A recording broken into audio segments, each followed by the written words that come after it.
എല്ലാവർക്കും പുതിയ വീഡിയോയിലേക്ക് സ്വാഗതം. ഞാനിപ്പോൾ ഇന്ന് വന്നിരിക്കുന്നത് ഒരു 3 സിനിമകളുടെ OTTയിൽ റിലീസ് ചെയ്ത 3 സിനിമകളുടെ ഒരു ഒപ്പീനിയൻ പങ്കുവെക്കാനാണ്. കാര്യമായിട്ട് ടെക്നിക്കൽ പരമായിട്ട് വലിയ അറിവൊന്നുമില്ലാത്തത് കൊണ്ട് ഒരു സ്ഥിരമായിട്ട് സിനിമ കാണുന്ന ഒരാളെന്നുള്ള നിലയ്ക്ക് ഞാൻ ആസ്വദിച്ചോ ഇല്ലയോ ഇഷ്ടപ്പെട്ടോ എന്ന് മാത്രമേ പറയാൻ ശ്രമിക്കുന്നുള്ളൂ. കാരണം ഒന്നാമത് ടെക്നിക്കൽ സൈഡ് നമ്മൾ വെറുതെ അറിയാതെ പറയാൻ ശ്രമിച്ചിട്ട് എന്താവണ്ട ചളമായി ആകെ ഇതായി പോകണ്ട, അല്ലെങ്കിൽ സംസാരിക്കാൻ പല കാര്യങ്ങൾക്കും ഒഴുക്ക് കിട്ടാത്ത അവസ്ഥ ഉണ്ടാവാറുണ്ട്. അപ്പം ടെക്നിക്കൽ സൈഡിലേക്ക് ഞാൻ കൂടുതലായിട്ടൊന്നും കിടക്കുന്നില്ല. നമുക്ക് ഇഷ്ടപ്പെട്ടോ ഇഷ്ടപ്പെടാനുള്ള കാരണം അത്ര മാത്രമേ പറയാൻ ശ്രമിക്കുന്നുള്ളൂ. അപ്പം നമുക്ക് നേരെ വീഡിയോയിലേക്ക് കിടക്കാം. ആദ്യത്തെ സിനിമ ഹിന്ദി എന്നുള്ളൊരു സിനിമയാണ്, ലാപ്പത്ത ലേഡീസ്. നെറ്റ്ഫ്ലിക്സിലാണ് ഈ സിനിമ റിലീസ് ചെയ്തിരിക്കുന്നത്. എന്താ പറയുക, ഒരു ഫീൽ ഗുഡ് മൂവീസിന്റെ ഒരു കിങ് അല്ലെങ്കിൽ ക്യൂൻ എന്നൊക്കെ വേണമെങ്കിൽ പറയാം. ഒരു തമ്പുരാൻ അല്ലെങ്കിൽ രാജാവ് അല്ല രാജ്ഞി എന്നൊക്കെ വേണമെങ്കിൽ പറയാൻ പറ്റുന്നൊരു സിനിമയാണ് ലാപ്പത്ത ലേഡീസ്. ഇതിന്റെ പ്രൊഡക്ഷനാണ് ഞാൻ കൂടുതൽ ശ്രദ്ധിച്ചത്. കാരണം ആമിർ ഖാനാണ് ഈ സിനിമ പ്രൊഡ്യൂസ് ചെയ്തത്. കാരണം ആമിർ ഖാൻ മുൻപേ ഈ ഇത്തരം നല്ല സിനിമകൾ പ്രൊഡ്യൂസ് ചെയ്യാൻ ശ്രമിക്കാറുണ്ട്. മുൻപ് ആമിർ ഖാൻ പല സിനിമകളും ചെയ്തിട്ടുണ്ട്. എനിക്ക് പെട്ടെന്ന് മനസ്സിൽ വരുന്ന സിനിമ താര ജമീൻ പറാണ്.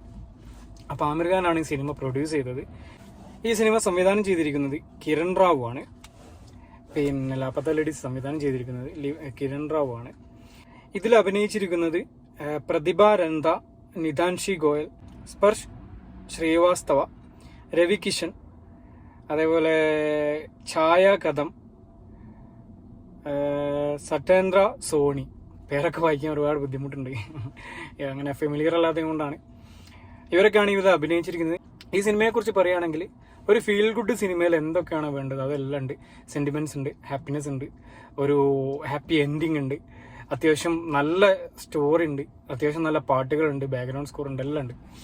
ഒരു ഫീൽ ഗുഡ് സിനിമ കാണാൻ ഇഷ്ടമുള്ള, ഭാഷ പ്രശ്നമില്ലാത്ത രീതിയിൽ സിനിമ ആസ്വദിക്കാൻ പറ്റുന്ന, ആർക്കും കാണാൻ പറ്റിയൊരു സിനിമയാണ് ലാപ്പത്ത ലേഡീസ്. ധൈര്യമായിട്ട് കണ്ടോളി. സമയം വേസ്റ്റ് ആവില്ല. കുറഞ്ഞ സമയമുള്ള 2 മണിക്കൂറും 10 മിനിറ്റ് അങ്ങനത്തെ കുറഞ്ഞ സമയത്തിന്റെ ഡ്യൂറേഷൻ ഉള്ളൂ.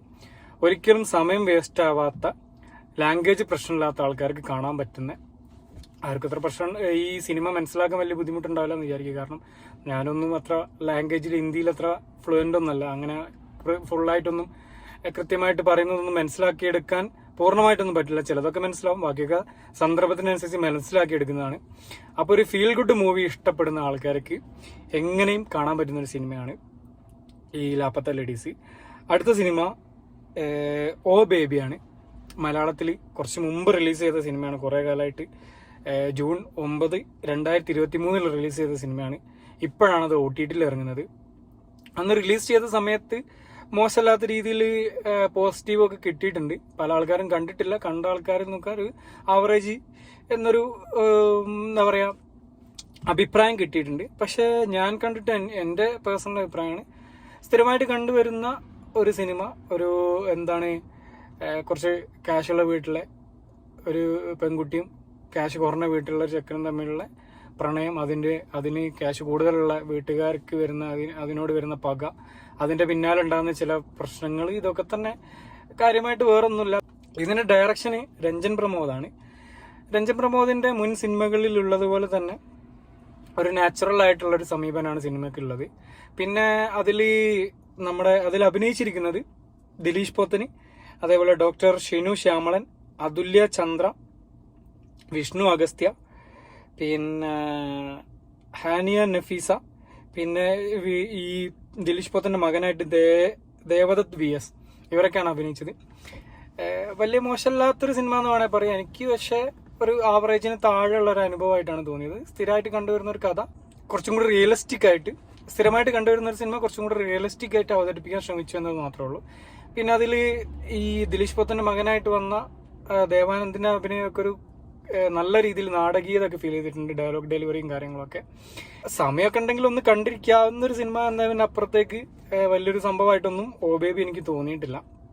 അടുത്ത സിനിമ ഒരു തമിഴിൽ നിന്നുള്ളൊരു സിനിമയാണ്. ആമസോൺ പ്രൈമിൽ സ്ട്രീം ചെയ്യുന്ന ഭൈരവക്കോട്ട എന്ന സിനിമയാണ്. ഈ പറഞ്ഞതുപോലെ തന്നെ ഫാന്റസി, ത്രില്ലർ, ഹൊറർ ഗണത്തിലൊക്കെ പെടുത്താവുന്ന ഒരു സിനിമയാണ്. അത് ഡയറക്റ്റ് ചെയ്തിരിക്കുന്നത് VI ആനന്ദാണ്. അതിൽ അഭിനയിച്ചിരിക്കുന്നത് സുദീപ് കിഷൻ, വർഷ ബൊല്ലമ്മ, വെണ്ണല കിഷോർ, ഇവരൊക്കെയാണ് ഇതിൽ അഭിനയിച്ചിരിക്കുന്നത്. സിനിമ എങ്ങനെയുണ്ടെന്ന് ചോദിച്ചാൽ ഫസ്റ്റ് ഹാഫ് ഒരു അത്യാവശ്യം നല്ല രീതിയിൽ എൻഗേജിങ് ആയിട്ട് അത്യാവശ്യം രസമുള്ള രീതിയിൽ നല്ലൊരു നമ്മളിതുവരെ കണ്ടിട്ടില്ലാത്ത രീതിയിൽ കഥ മുന്നോട്ട് കൊണ്ടുപോയി, കണ്ടിട്ടില്ലാത്ത രീതിയിൽ തന്നെ മുന്നോട്ട് കൊണ്ടുപോയി നല്ലൊരു ബിൽഡപ്പിൽ കൊണ്ടുവച്ചിട്ട് സെക്കൻഡ് ഹാഫിലെല്ലാം കൊണ്ടുപോയി തൊലച്ച രീതിയിലാണ് എനിക്ക് തോന്നിയത്. കാരണം സെക്കൻഡ് ഹാഫിൽ എന്തൊക്കെയോ കാണിച്ചു കൂട്ടി, അവസാനം ക്ലൈമാക്സിൽ എന്തൊക്കെയോ കാണിച്ചു കൂട്ടി സിനിമ തീരുന്ന രീതിയിലേക്കാണ് കൊണ്ടുപോയത്. അതിൽ ഈ പാസ്റ്റ് കാണിക്കുന്ന അവരെ മുൻകാല സ്റ്റോറിയൊക്കെ കാണിക്കുന്ന സമയത്തൊക്കെ വളരെ മോശപ്പെട്ട രീതിയിലുള്ള ഒരു മേക്കിംഗ് ഒക്കെ ആണ് സിനിമ. ഞാൻ പറഞ്ഞ ഒരു ഫസ്റ്റ് ഹാഫൊക്കെ നല്ല രീതിയിൽ കൊണ്ടുപോയിട്ട് സെക്കൻഡ് ഹാഫിൽ എല്ലാം കൊണ്ടുപോയി കളയുന്ന രീതിയിലാണ്. എന്നാലും കുഴപ്പമില്ല, ഈ ഫാന്റസി സിനിമകളൊക്കെ കാണാൻ താല്പര്യമുള്ള ആൾക്കാർക്കൊക്കെ സമയമൊക്കെ ഉണ്ടെങ്കിൽ ഒന്ന് കണ്ടിരിക്കാവുന്ന ഒരു ആവറേജ് സിനിമയായിട്ടാണ് എനിക്ക് തോന്നിയത്. അതിൻ്റെ അപ്പുറത്തേക്കൊരു മസ്റ്റ് വാച്ചബിൾ ആയിട്ടൊന്നും തോന്നിയിട്ടില്ല. ഇനി അഭിനേതാക്കളുടെ കാര്യത്തിലേക്ക് കടന്നു കഴിഞ്ഞാൽ സുദീപ് കിഷൻ നായക കഥാപാത്രം മോശമില്ലാത്ത രീതിയിൽ ചെയ്തു. വർഷ പല്ലമ്മ സ്ഥിരം ചെയ്യുന്നത് പോലെ തന്നെ ഒരു ആവറേജ് പെർഫോമൻസ്. വെണ്ണല കിഷോർ മോശമില്ലാത്ത രീതിയിൽ ചെയ്തു. പിന്നെ കുറേ ആൾക്കാരുണ്ട്, ഒരുപാട് ആൾക്കാർ ജൂനിയർ ആർട്ടിസ്റ്റുകളൊക്കെ ഉള്ളൊരു സിനിമയാണ്. ഒരു കുറച്ച് സൂപ്പർ നാച്ചുറൽ ഹൊറർ ആ ഒരു എലമെന്റുകളൊക്കെ മിക്സാക്കി ചെയ്തൊരു സിനിമയാണ്. അതൊക്കെ കാണാൻ താല്പര്യമുള്ള ആൾക്കാർക്ക് കണ്ടിരിക്കാവുന്ന രീതിയിൽ കുഴപ്പമില്ലാത്ത രീതിയിലുള്ളൊരു സിനിമയാണ്. അപ്പം ഇതാണ് ഈ 3 സിനിമകളെ കുറിച്ചുള്ള എൻ്റെ അഭിപ്രായം. വീണ്ടും അടുത്ത വീഡിയോയുമായി കാണാം. Thank you for watching. Have A nice day.